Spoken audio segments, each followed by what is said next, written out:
Um, so yesterday for our workshop, we talked about boundaries and beliefs. And a lot of these boundaries were about our own self-worth, and how boundaries are a reflection of our own belief of our self-worth, rather.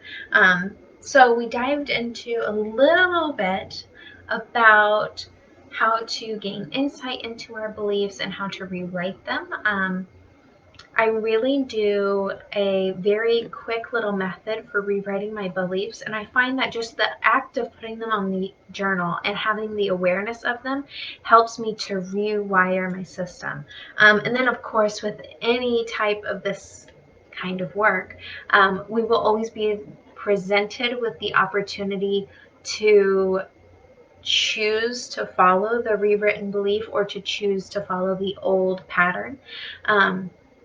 So just keeping that in mind, that you will be presented with the opportunity to self-sabotage or to love yourself, and it's ultimately always your choice.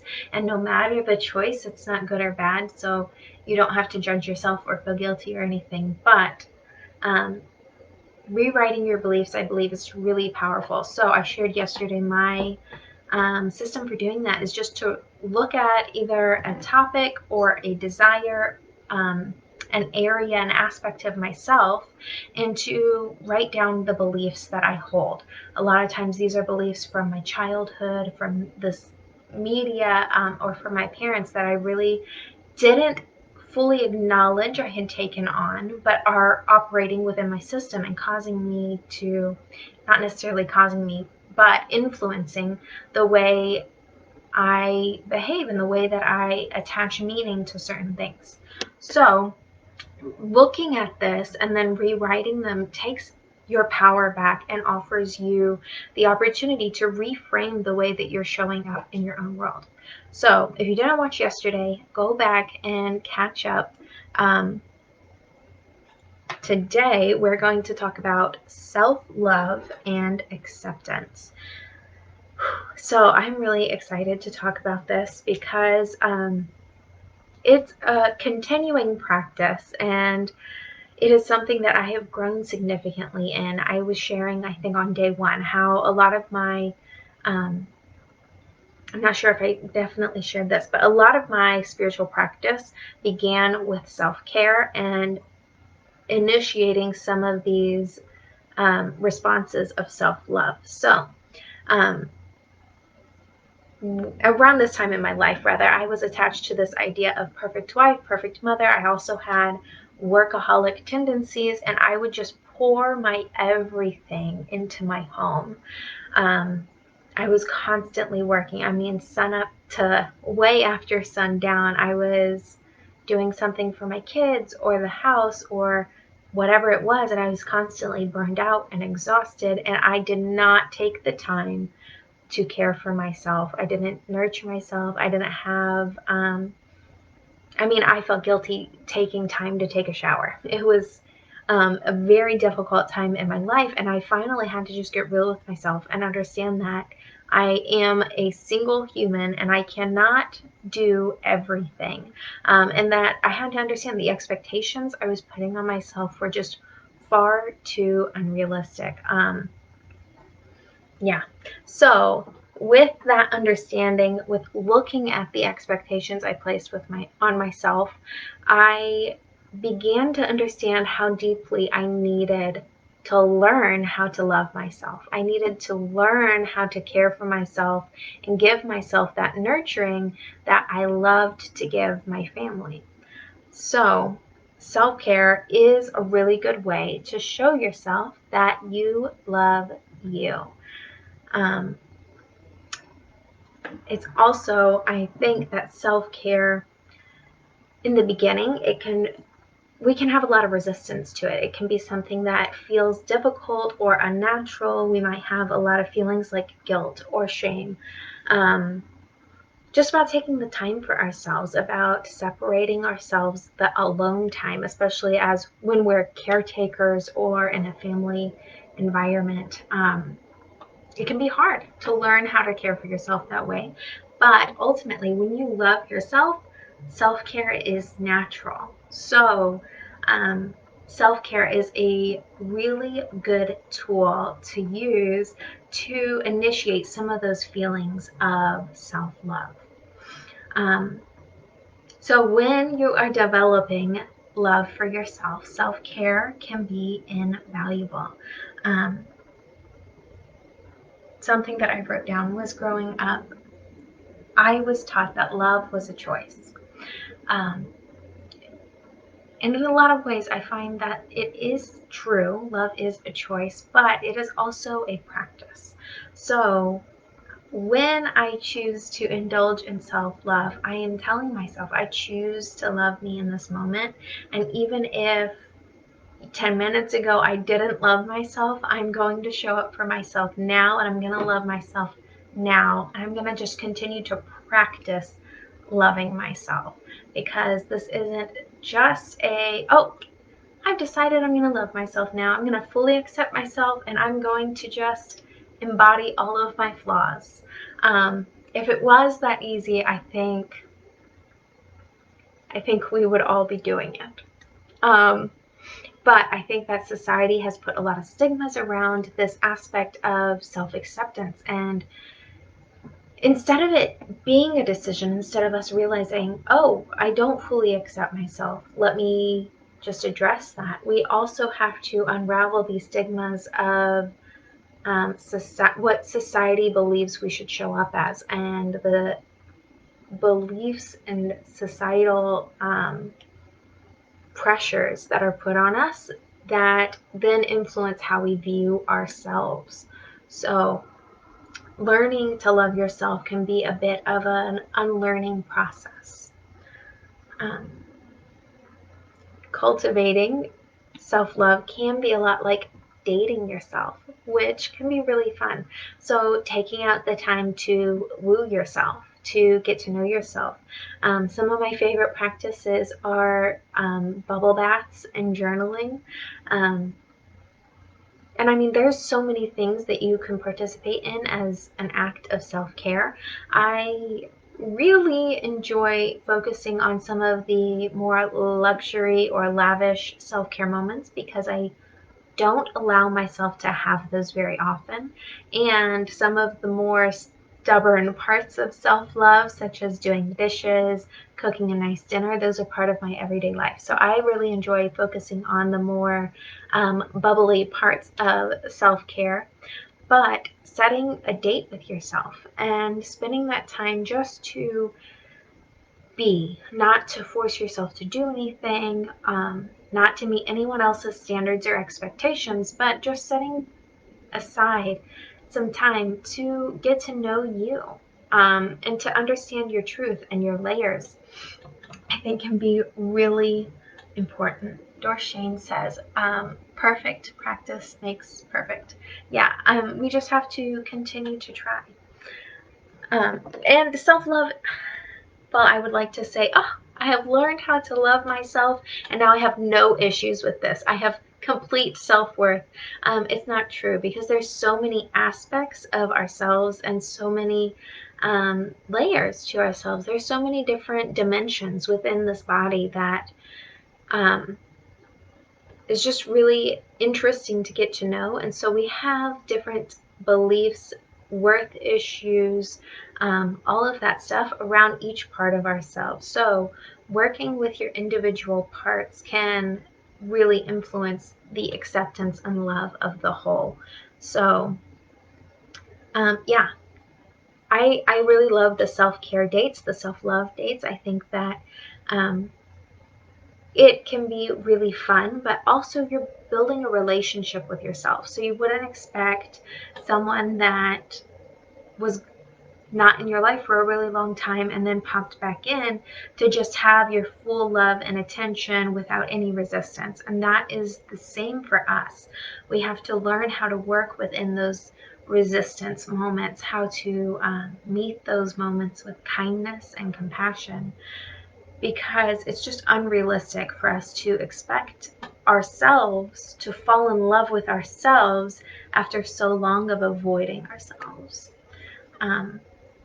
So something that I picked up a long time ago from one of Teal Swan's videos is she was talking about, I think, her process of learning how to love herself. And one of the big things that I took away was her question. When she would come to a moment of, several moments during her day, I guess, she would just sit and ask herself, what would someone who loves themselves do? And so I found that really stick with me. And so in difficult moments when I'm tired and I want to rest, but I know I have to do dishes, I'll sit and ask myself, what would someone who loves themselves do?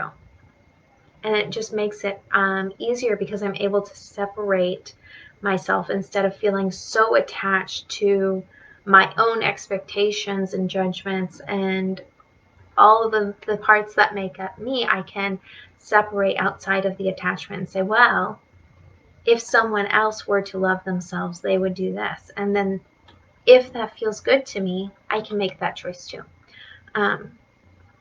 So I think that's a really good place to start, especially if you're new to self-care or you're just developing your self-care practice.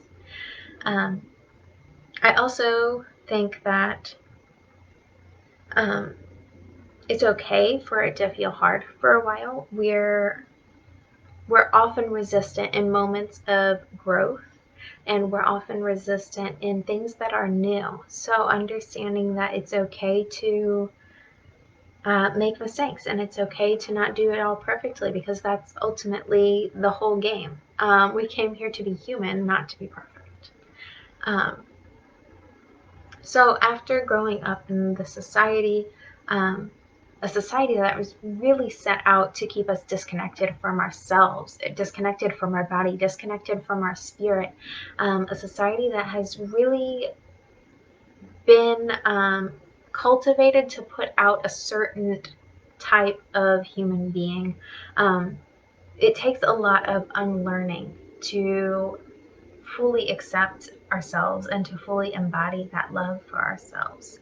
So there's a lot more involved than just the conscious decision. I think the conscious decision is important. I think the choice is important, because ultimately without the decision, there isn't any follow-up action. But it is more than that. There is the unlearning of our beliefs. There is the addressing of our wounded inner child. There is just this continual compassion for ourselves. So a big part of learning to love yourself is learning how to accept yourself, and your flaws and the things that we might have turned away from or tried to hide, or the things about ourselves that for so long we've just hated. So this process is that process of unlearning, the process of accepting ourselves. We're unwinding the judgments that we've wrapped around certain aspects of ourselves, and we're really getting to know ourselves more than the surface level. We're going deeper into the depths, and that's work that's never done, because the deeper you go, the more you learn, and then there's more. You can always go deeper. There's so much to learn about ourselves, which can be really fun and exciting. I like taking on the aspect of curiosity that a lot of us hold within the inner child, and just looking at my own relationship to myself with the view of curiosity and getting to know these inner workings of myself. So hopefully you resonate, and you can start to develop a certain practice of this, if you don't already have one. So the path of acceptance opens us up to remember who we are. Like I said, we have so much depth within us that society has taught us to really surface level everything. What we look like, what people think about us. Our friend groups in high school, there's so many cliques. We're taught to react. We're taught to live off of the reactions of others, which really doesn't leave space to understand ourselves. We're always trying to deflect judgment or accept somebody else's love that we don't stop to understand we're judging ourselves, we're not loving ourselves, and this is the most important relationship that you have, is your relationship to you. So it really, as you begin to unravel some of these things, and as you get to spend time with you, as you get to love you, you start to remember more and more of who you are from this life, from past lives, of all the cosmic aspects of yourself, which can be incredible. But this is also a practice of self-compassion. We can't have self-acceptance without self-compassion. It really comes down to forgiving yourself. I think that a lot of the walls we have that prevent us from loving ourselves is we've decided that certain parts of ourselves are unacceptable. So instead of having compassion, we ball them up and we stuff them inside, and we hold shame and judgment and guilt around these aspects of ourselves, and then they just live within us. They don't disappear, they don't go away, and a lot of times they can still be seen. It's just they're caked in this energy of judgment and shame. And as you're learning to accept yourself, as you're practicing self-compassion, then you can pull out these pieces and dust them off and say, hey, actually, I made that choice then based on this, this, and this, and I can see how I would come to that conclusion. So instead of choosing to judge myself or hate myself, I can choose to have forgiveness. I can choose to accept this, and I can choose to leave it in the past instead of carrying it within your being. So forgiving yourself for the past choices, and also forgiving yourself for your current limitations. Like I said, we're human. That's why we're here. We came here to be human and experience these limitations and to remember our divinity. So having compassion for your limitations. You didn't come into a human body to learn how to operate beyond your human body. You didn't, not to operate without these limitations. So we're not here to quit being human, basically. So we have to forgive ourselves for having limitations and for not understanding everything all the time, which requires a little bit of surrendering. In my last workshop that I did here in the group, it's also in the units, I went over some of the setting up your self-care practice and the aspects of surrendering. So you can always go back and watch those. But it means surrendering what you don't have control over. It means surrendering what you don't understand, even about yourself. There's so much about myself that I still don't understand. So even though I have the desire to, and I'm still learning all the time, I have to surrender that I don't know everything. I don't understand all of the workings of myself. So self-compassion and self-acceptance ultimately come down to giving yourself grace in the moment, for the past, just continuing to practice that energy of compassion and forgiveness and grace, like you would extend grace to your partner when they're feeling sick or depressed, or your best friend when they might have made a bad choice, extending the same grace to you. So understanding that who you are is more than your mental makeup. I think a lot of us associate our whole being with our thoughts or our logical mind, which just isn't true. There's so much about our own selves that move beyond what we're conscious and aware of. So this is, these are all components of ourselves that can influence our behavior within the external and also within the internal. So as humans, we have an ego. When we incarnate, we get an ego. And so this is the mental, logical, human mind.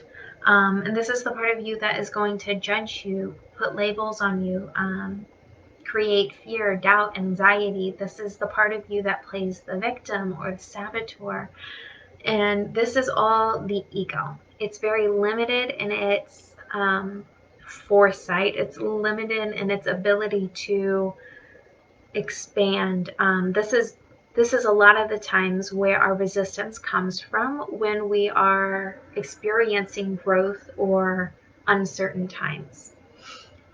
We also have our shadow, which a lot of times our shadow is made up of these wounded inner child aspects. So the parts of ourselves that might have been shamed by other people, or something that we interpreted as wrong or undesirable. So instead of expressing it freely and accepting it and loving it, we have shoved it down and tried to hide it.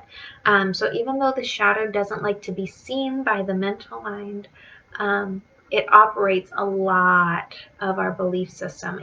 The shadows can be associated with the subconscious mind. So this is stuff that comes up a lot in your dream state. It can be, it's where a lot of our patterns and our beliefs are held.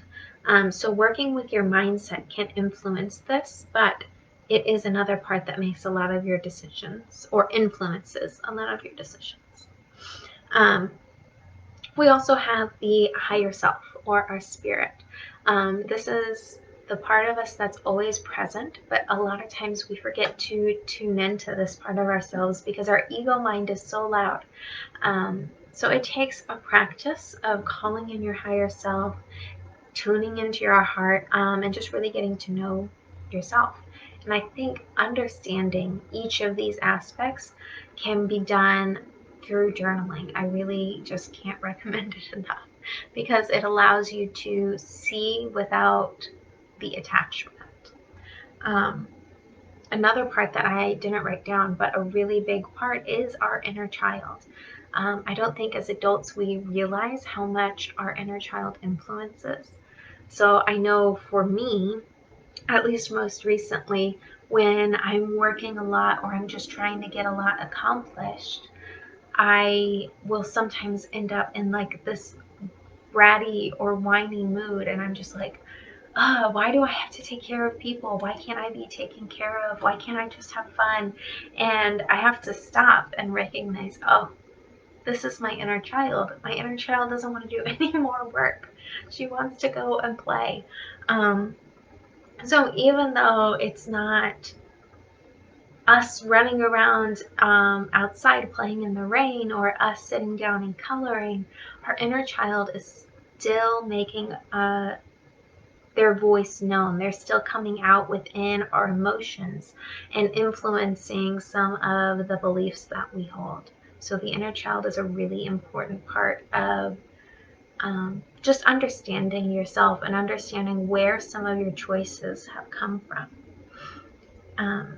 Self-love means having compassion and accepting all of the parts of yourself, even the ones that we might consider undesirable. So I know so many people are talking about shadow work now, and even embodying your shadow, which can be a very interesting and intense process. So I know there's lots of information out there, but if anyone has questions, I can answer a few of them. But yeah, the shadow is probably our biggest unaccepted part, and self-love, really fully embodied self-love, means accepting even those aspects of ourselves. So when we understand which place we're operating from, it's easier to determine the need that we were trying to have met, and then extend compassion to that part of ourselves. So a lot of times we're acting out of a place of self-judgment without even realizing it. This might be in the form of playing the victim or the martyr, or big one for me has been the saboteur, learning how to work with the saboteur instead of fighting it, I guess. Understanding that when the resistance comes up, I have to stop and soften I have to take a moment to nurture myself instead of trying to push through, which just creates a larger mental block for me. So a lot of times when my inner child starts whining and complaining that I'm working too much, I can sit and understand, oh, this is the aspect of me that needs a little bit of love. This is what is coming up to be seen. Because ultimately, even our ego, these parts come up to be seen, to show us something. There's something that we need to learn, or something that needs to be communicated to ourselves. So our ego, while it offers a lot of fear, it is ultimately trying to keep us safe. It's trying to help us understand what situations might prove potentially dangerous. These are situations that we've not experienced before, so they're going to stretch our comfort zone.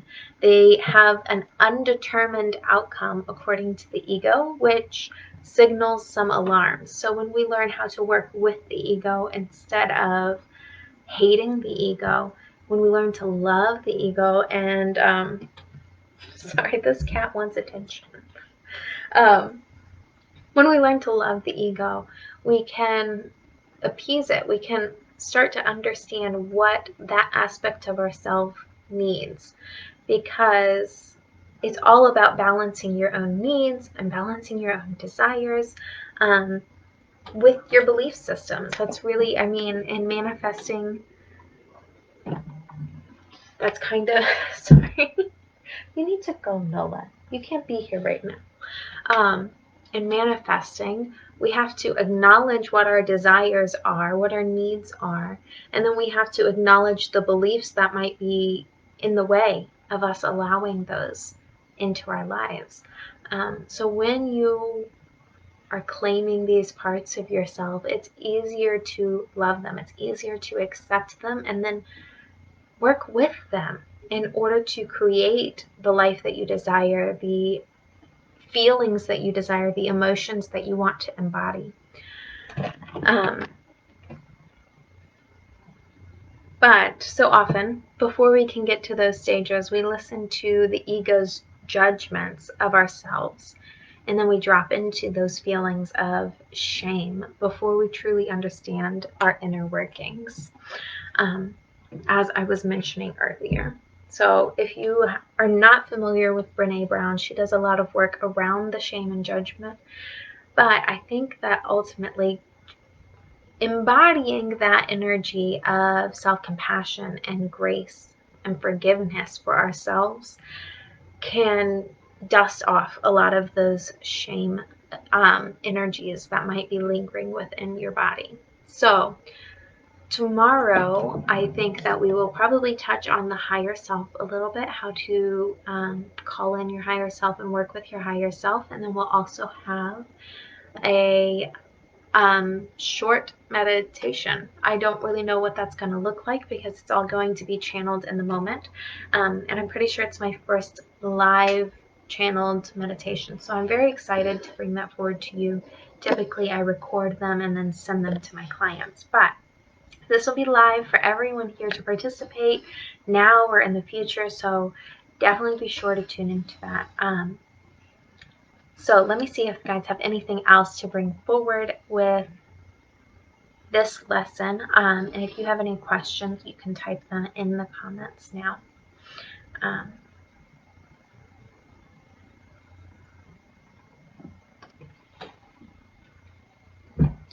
Yeah, Athena is just really touching on the fact that self-love is the journey of choosing to honor yourself over and over. So it's just continually making that choice.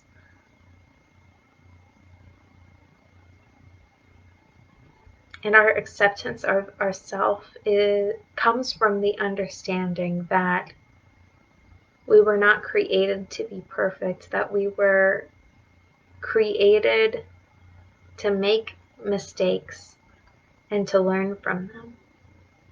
That this is part of the process. And that when we come to this place of understanding, we can shed the limiting beliefs that might be keeping us stuck in those feelings and energies of shame and judgment.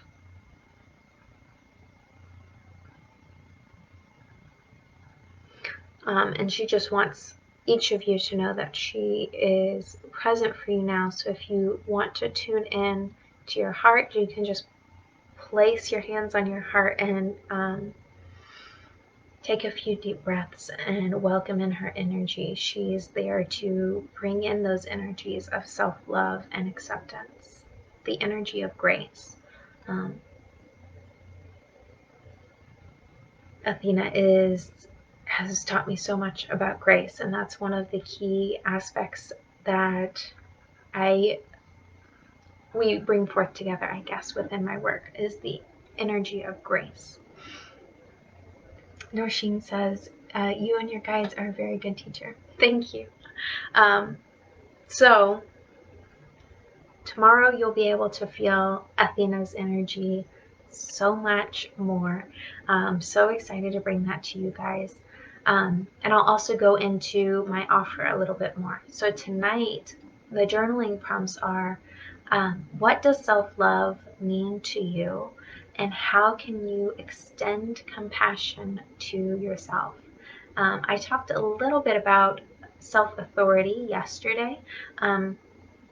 So I would like for you to, I guess, look at what your relationship to your own authority is. Do you love it? Do you hate it? Do you resist it? And just sitting with that and understanding how you can work that into this journey of self-worth and self-love. So I am opening my one-to-one coaching spots. I actually only have 3 spots for the rest of the year. So this is us meeting once a week, and we will spend a full hour together working on the healing that you are being presented with right now. I have 2 programs right now. One is called Healing Foundations, which is where we go into some of these aspects that we've been talking about, but establishing them very deeply into your life, forming that foundation for healing.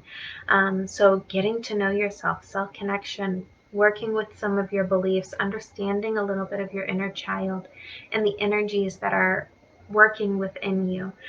So that's 8 weeks, and that's Healing Foundations. My second program is Healing Grace with Athena. And in that program, it is really like the next level. So we will really dive into some more of that healing, going into the subconscious mind, going into the inner child, and working with Athena to not only understand, but to bring healing. And it's really powerful. So I will be talking a little bit more about that tomorrow and the special offer that I have. And then I will be announcing the giveaway for this workshop on Halloween. I'm pretty sure that's all I have for tonight. Yeah, that's all I have for tonight. So make sure you're tuning in tomorrow, and I will see you all then. Good night, everyone.